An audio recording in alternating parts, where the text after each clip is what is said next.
안녕하세요. 슈퍼트레이더입니다. 여기 3개의 캔들 차트가 있습니다. 혹시 이 캔들을 보고 여러분은 무슨 생각이 나시나요? 장대 양봉 캔들이라고요? 만약 그렇게 생각하신 분이 있다면 그분은 아직 초보 트레이더입니다. 이 캔들은 바로 세력이 만든 페어밸류 갭입니다. 그럼 페어밸류 갭은 무엇일까요? 보통 페어밸류 갭은 매수자와 매도자 사이에 힘의 불균형이 있을 때 발생합니다. 즉 매수자 또는 매도자 한쪽이 다른 쪽을 압도해 가격이 일방적으로 한 방향으로 크게 움직이는 경우에 발생하는데, 특히 페어밸류 갭이 발생할 때 주로 장대 양봉 또는 장대 음봉으로 나타나는 것이 보통입니다. 이런 페어밸류 갭은 세력들이 물량 매집을 위해 많이 활용하기 때문에 트레이딩에서 가장 중요한 개념 중 하나입니다.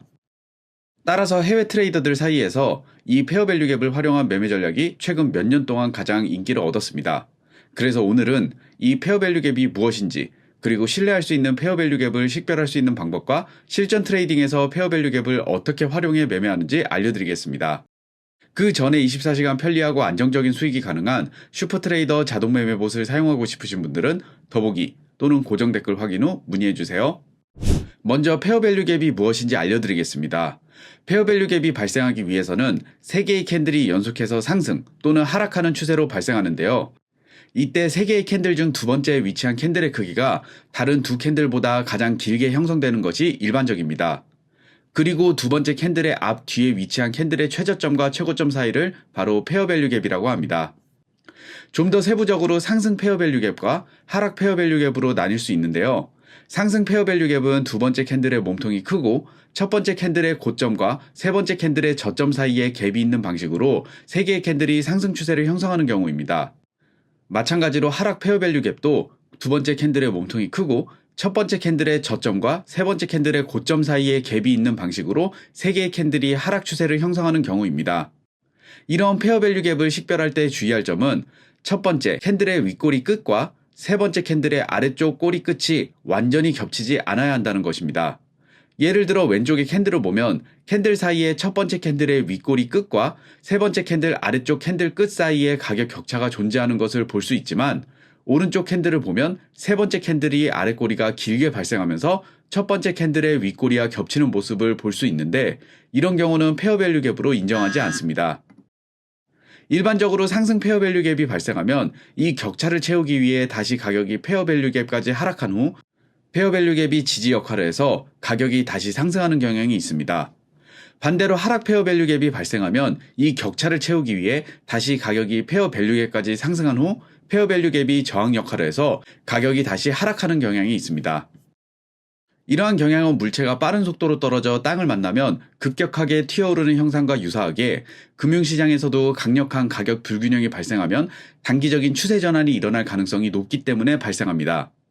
그리고 보통 페어밸류 갭이 발생하면 세력이 자신이 원하는 만큼의 물량을 사거나 팔지 못했을 확률이 큽니다. 따라서 세력은 페어밸류 갭까지 다시 되돌림을 주고 원래 방향대로 진행될 확률이 높습니다. 그럼 차트를 보면서 실전에서 페어밸류 갭이 어떻게 발생하는지 알아보겠습니다. 앞에서 말씀드린 것처럼 페어밸류 갭은 크게 상승형과 하락형으로 나눌 수 있습니다. 간단히 말해 페어밸류 갭은 가격이 급격히 오르거나 내려서 큰 장대 캔들이 만들어질 때 생기는 현상입니다. 예를 들어 여기에서 가격이 급격히 상승해 장대 양봉 캔들이 형성되었습니다.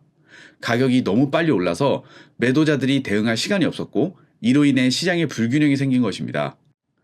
장대 양봉 캔들이 발생하기 전 캔들이 윗꼬리부터 장대 양봉 캔들이 발생한 후 캔들의 아랫꼬리까지 표시하면 이것이 페어밸류 갭입니다. 그럼 이 페어밸류 갭에 함축되어 있는 의미는 무엇일까요? 자, 여기를 보면 몸통이 짧고 위아래 꼬리의 길이가 비슷한 도지 캔들이 있습니다. 이 도지 캔들을 보고 가격이 어떻게 움직였다는 것을 유추할 수 있을까요? 일단 이 캔들은 시가에서 시작해서 상승과 하락을 반복하다가 다시 시가와 비슷한 가격에서 종가가 마감됐다는 것을 알 수 있습니다. 이것은 바로 매수 세력과 매도 세력의 힘의 균형이 이루어졌다는 것을 알 수 있습니다. 그리고 이 도지 캔들의 종가가 마감된 이후 가격이 이렇게 도지 캔들의 고점을 돌파하더니 매도 주문은 별로 없어지고 매수 주문이 많아지면 어떻게 될까요? 그럼 가격이 급격히 상승해 장대 양봉 캔들을 발생시킬 것입니다. 그리고 다시 매도 주문이 많이 나와 매수 주문과 매도 주문의 양이 비슷해져 힘의 균형이 발생하는 지점까지 상승할 것입니다. 그 다음에 한 개의 캔들이 더 만들어지고 마감이 되는데 마지막 캔들도 만약 이렇게 꼬리가 있다고 하면 매수 주문과 매도 주문이 일정 수준 균형을 이루고 있다고 할 수 있습니다. 여기에서 우리는 앞뒤의 캔들의 꼬리의 사이의 간격을 바로 페어밸류 갭이라고 합니다. 앞에서 언급드린 대로 페어밸류 갭은 실제 트레이딩에서 정말 잘 통하기 때문에 현재 전 세계 트레이더들에게도 가장 핫한 트렌드 중 하나입니다. 자, 이 차트를 보면 페어밸류 갭이 있는 것을 확인할 수 있습니다. 가격이 페어밸류 갭 구간으로 다시 내려와 가격 불균형을 해소한 뒤 지지를 받고 다시 상승해 고점을 돌파합니다. 우리는 이러한 페어밸류 갭의 특성을 이용해 실전 매매에서 수익을 얻을 수 있습니다. 그러나 페어밸류 갭을 활용해 트레이딩을 해보신 분들은 아시겠지만 이 매매 전략이 항상 맞지는 않습니다. 예를 들어서 이 차트를 보면 페어밸류 갭이 발생하지만 가격 지지에 실패했습니다. 만약 여기에서 매수 포지션에 진입하면 손해를 봤을 것입니다. 왜 똑같은 페어밸류 갭인데 이러한 차이가 발생하는 것일까요? 그 이유는 아마도 페어밸류 갭이 발생하는 상황에 따른 신뢰도 차이 때문일 것입니다. 그래서 지금부터 페어밸류 갭이 신뢰할 수 있는지 판단하기 위한 중요한 조건 5가지를 알려드리겠습니다. 첫 번째 조건은 페어밸류 갭이 아직 메워지지 않아야 한다는 것입니다. 페어밸류 갭의 핵심은 가격이 급등하거나 급락하면서 반대측이 대응할 시간을 주지 않는다는 것인데 이 영역이 이미 테스트가 되었다면 효과가 없습니다. 예를 들어 이 차트에서 보는 것처럼 페어밸류 갭이 형성된 직후에 가격이 바로 페어밸류 갭 발생 영역으로 다시 내려왔고 이후 다시 상승했습니다.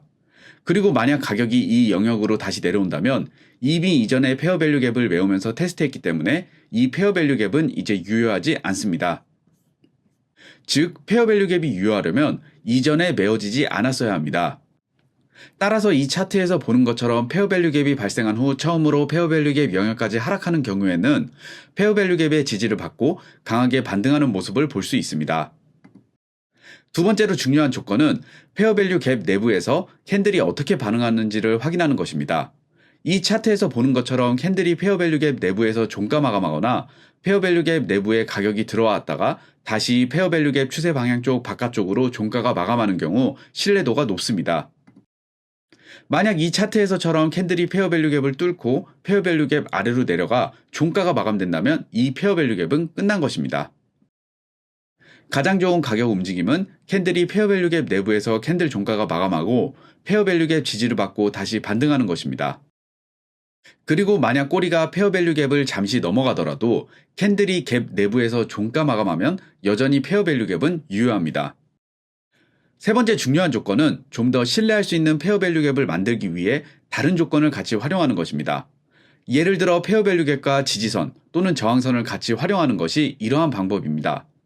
이 차트를 보면 차트에서 가격이 상승 페어밸류 갭을 만들었고 이 영역에 지지선이 형성된 것을 볼 수 있습니다. 더군다나 이 지지선은 페어밸류 갭의 한가운데 위치해 있습니다. 만약 여기에서 우리가 매수 포지션을 진입할 경우 성공할 확률은 높아집니다. 하락 페어밸류 갭도 마찬가지입니다. 이 차트에서 보는 것처럼 페어밸류 갭과 일치하는 저항선이 있으며 가격이 여기에서 매도 포지션에 진입하면 성공 가능성이 훨씬 높아집니다.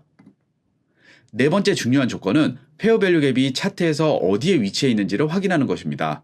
예를 들어 이 차트에서는 여러 개의 상승 페어밸류 갭이 있습니다. 일반적으로 가장 낮은 위치에 있는 페어밸류 갭이 가장 신뢰도가 높고 가장 높은 위치에 있는 페어밸류 갭이 가장 신뢰도가 낮습니다. 따라서 최적의 상황에서는 가능한 가장 낮은 페어밸류 갭을 거래하는 것이 좋습니다. 하락 페어밸류 갭도 마찬가지입니다. 이 차트를 보면 여러 개의 하락 페어밸류 갭이 있는데요. 가장 높은 위치에 있는 페어밸류 갭이 가장 신뢰도가 높고 아래로 갈수록 신뢰도가 낮습니다. 또한 이렇게 여러 번의 페어밸류 갭이 발생하면 우리는 어떤 페어밸류 갭까지 신뢰하고 매매 포지션을 진입해야 될까요? 물론 가장 신뢰도가 높은 페어밸류 갭을 선택하는 것이 가장 좋습니다. 그럼 나머지 페어밸류 갭은 신뢰할 수 없는 걸까요? 아닙니다. 페어밸류 갭이 여러 번 발생하면 그중 신뢰할 수 있는 페어밸류 갭을 식별할 수 있는 팁 한 가지를 알려드리겠습니다. 먼저 트레이딩뷰에서 갠 박스 도구를 선택하세요. 그리고 설정에서 가격 수준을 0, 0.5, 1로 설정하세요. 그러면 이런 모양이 나옵니다. 그리고 가격이 최저점부터 최고점까지 표시합니다. 그럼 이렇게 상단과 하단으로 나눌 수 있는데 상단 부분에 있는 페어밸류 갭에서는 포지션을 진입하지 않고 하단 부분에 있는 페어밸류 갭에서만 포지션을 진입하는 것이 좋습니다. 숏 매도 포지션에서도 마찬가지입니다. 이 차트에서 갠 박스 도구를 이용해 가격의 최고점에서 최저점까지 표시하겠습니다. 그러면 이렇게 상단 부분과 하단 부분으로 나눠집니다. 그리고 갠 박스의 상단 부분에 있는 페어밸류 갭에서만 매도 포지션을 진입합니다. 마지막으로 다섯 번째로 중요한 조건은 바로 페어밸류 갭이 만들어지기 전에 브레이크 오브 스트럭처가 있어야 한다는 것입니다. 브레이크 오브 스트럭처란 가격이 이전에 형성된 고점이나 저점을 돌파하는 것을 의미합니다. 이 차트를 보면 페어밸류 갭은 발생을 했지만 이전의 고점을 돌파하지 않았기 때문에 브레이크 오브 스트럭처가 이루어지지 않았습니다. 따라서 이 페어밸류 갭에서는 매수 포지션에 진입하지 않는 것이 좋습니다. 다른 차트를 보면 가격이 이전에 형성된 고점을 돌파하면서 페어밸류 갭을 만들고 있습니다. 이 페어밸류 갭은 신뢰도가 높기 때문에 매수 포지션을 진입해도 됩니다. 매도 포지션에 진입할 때도 마찬가지로 하락 페어밸류 갭이 만들어지기 전에 이전 저점을 돌파하는 브레이크 오브 스트럭처가 발생해야 신뢰도가 높습니다. 자, 그럼 지금부터 실제 매매 예시를 들어가면서 앞에서 설명드린 5가지 단계를 모두 결합해 최고의 페어밸류 갭을 확인하고 매매하는 방법을 알려드리겠습니다. 이 차트를 보면 가격이 고점을 형성하고 가격이 다시 고점을 돌파하는 브레이크 오브 스트럭처가 발생할 때까지 기다립니다. 그리고 고점을 돌파할 때 페어밸류 갭이 형성되는 것을 확인할 수 있는데요. 이후 이 페어밸류 갭이 아직 메워지지 않은 상태입니다. 그 다음에 신뢰도가 높은 페어밸류 갭과 낮은 페어밸류 갭을 표시하기 위해 갠 박스 도구를 사용해 가격의 최저점에서 최고점까지 표시하는데요. 이 차트에서는 보시다시피 갠 박스 상단 부분에서 형성된 페어밸류 갭은 신뢰도가 낮기 때문에 제외하겠습니다. 그리고 이제 남은 페어밸류 갭은 이거 하나뿐인데요. 자세히 보면 페어밸류 갭 바로 안에 형성된 지지선도 확인할 수 있습니다. 따라서 이 페어밸류 갭은 앞에서 설명한 5가지 모든 기준을 충족하기 때문에 매우 신뢰성이 높습니다. 그리고 가격이 이 페어밸류 영역에 도달하고 캔들이 영역 내에서 닫히거나 위에서 닫히는지 확인합니다. 그리고 가격이 페어밸류 갭에서 지지받는 모습을 보이고 상승하는 양봉 캔들이 발생하는 이 시점에 매수 포지션에 진입하면 됩니다. 시원하게 상승하는 모습을 볼 수 있습니다. 이 매매 전략 이외에 트레이딩 비법 전자책을 무료로 받고 싶으신 분들은 하단 더보기 및 고정 댓글 확인 후 신청 부탁드립니다. 지금까지 슈퍼트레이더였습니다. 궁금한 점이 있으셨다면 언제든지 댓글에 질문해주세요. 질문에 답변해드리겠습니다. 이 영상이 도움이 되셨다면 좋아요와 구독 부탁드립니다. 감사합니다.